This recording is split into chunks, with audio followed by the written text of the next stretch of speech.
So, trust the process. That's a word that's been bandied around a lot this season.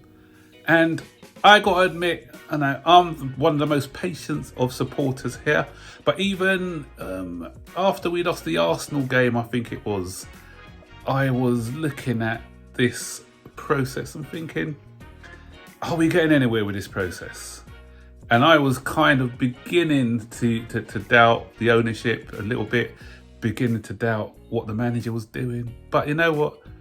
I wasn't calling for his sack like some other people was. You know, I always say wait until the end of the season. And, you know, fair play to Pochettino. As I mentioned in my other video the other day, only haters and people with agendas now are going to not wish this guy a second chance.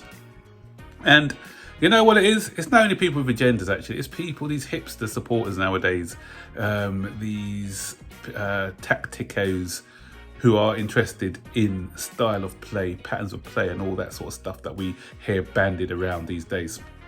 Interesting enough, Pochettino was asked a similar question in his press conference about playing attractive football and everything else. So, and he mentioned, like, he's here to win. Lots of people are getting obsessed about, you know, different patterns of play, etc., etc. And that word, he mentioned that word. For me, the most important thing is winning. And I go way back to the time when Roman Abramovich was our manager and we were winning games. We were dominating the league, back-to-back titles with big, physical, strong specimens. Okay, our football wasn't tippy-tappy football, but it was still good. It was still good to watch. It was still effective. But because we were so effective and so dominant, it made, and we had such a great backbone and good solid defence, teams didn't want to play against us.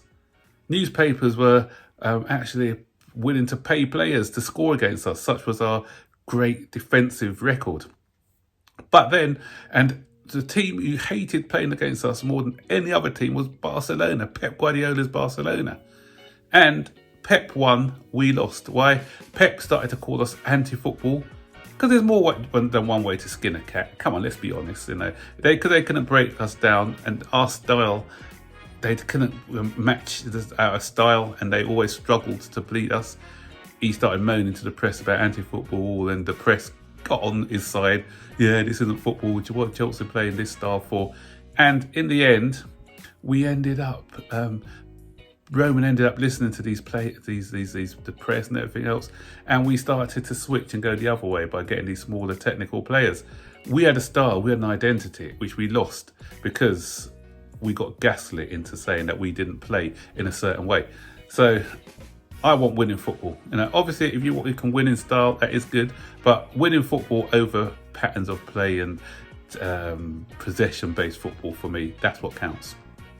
And so we kind of got back to winning ways again, which is good to see. And I noticed something actually. As I said, I do YouTube for fun. Luckily, I don't do it for monetary reasons. But whenever we're not doing so well, you know, me as a smaller channel than some of the bigger ones, you know, your views are less than, if you get more than 200 views in you're quite lucky. But now that we're doing well, the last video, okay, no, it's just under 1,000. So thanks for everyone who decided to take time to watch it. But that's it. The feel-good factor's back. People want to start watching Chelsea videos again. So, you know, that's because we're back where, I wouldn't say back where we belong. When I said in the intro, this was a happy ending. It is a happy ending, but we should be in Europe. We should be challenging for Europe. We should be in the Champions League. This is what is the minimum expected, is Europa League minimum. And we're nearly there now. I explained all the scenarios in my other video, in my match video, post-match against Brighton, but I'll quickly summarise it again for those who haven't watched it. First scenario, Tottenham do a Spursy and lose to Sheffield United. That'd be the ultimate scenario. We beat Bournemouth, we finish 5th, Europa football guaranteed. Tottenham win their game or draw, we win our game, we finish 6th, but then Manchester United finish 7th or 8th, but win the FA Cup. we go from the Europa League into the Conference League. If we finish 7th and Manchester United finish 8th, Newcastle finish 6th, Manchester United win the FA Cup, then there's no Europe. So we still need to do the business against Bournemouth, guys. So a point would get us 6th, but we want to win, because I'm sure that if we put pressure on Tottenham, if we're 2 or 3 nil up and Tottenham are struggling, then I can see Spurs doing a Spursy and finishing 6th. And to think where we were to where they were just before Christmas, because a lot of people were talking about Tottenham as title contenders. I laughed at that anyway, because I said Tottenham would always drop off in the end. But some people were seriously considering them as title contenders. And whereas Chelsea were struggling, we're more closer to the relegation zone than we are to challenge for the title. And we had all that labelled against us. And we were the banter club. Even Tottenham were bantering us. Seriously, I got friends who are Tottenham supporters bantering me about our situation. It was embarrassing. But whatever happens, even if Tottenham do win, to finish 3 points, if we win obviously, to finish 3 points behind Tottenham from where we were to where they were, it's a remarkable achievement, guys. So for bragging rights, I do hope that Sheffield United do beat them and we beat Bournemouth, and that'd be great. That'd be great. And I've got all the receipts for the people who were coming at me. So you know what, you'll be getting it back if I wouldn't say unthinkable, because it's Tottenham, so anything can happen. But if it does happen, that we can overcome Tottenham's better Tottenham's result, or as I say, get a win and they get a defeat. Bournemouth are a good side though, so we shouldn't take them for granted. Our home records have been great since the new year. Only lost 1 game, but Bournemouth, great manager, and some people were tipping them for relegation. Gary Neville, but they've done well. They're guaranteed their highest position ever in the Premier League. They've got some good players. Solanke used to be ours, our player, youth player. He's in good form at the moment. So we have to still be on our A game, but with the confidence flowing through the veins of all the players. And it's going to be a feel-good factor. Last game at Stamford Bridge, then I believe that we can get the desired result that we need.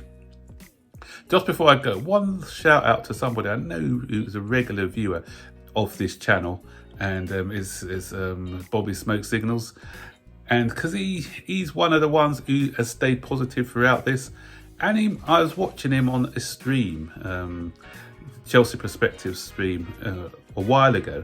And he did say that he can see this team, once they get it together, someone's going to get hiding from us. And he said that ages ago in the season when we were struggling.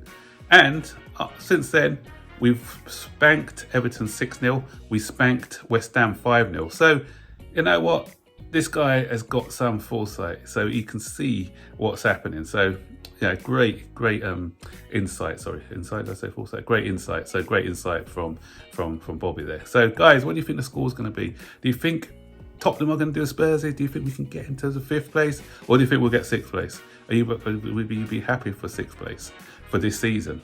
And for next season, do you think we can push on from here? Do you think we can challenge for, I wouldn't say the league, I don't think we're ready for that, but challenge for a Champions League spot for next season? And then from we can kick on after that. As I said, I was going to say one last caveat, but I just remembered something. I'm here, I'm not sure how verified these reports are, but this talk that Pep Guardiola is going to have 1 more season at Manchester City, with next season, before bowing out. And you know what? Chelsea are in a prime position to be able to take over, because all these players are going to be 2 years older now, and we're starting already to see improvements in their game. So if we can carry on improving with the trajectory that we're at the moment, Liverpool have got a new manager as well. It's only Arsenal really, you can kick on.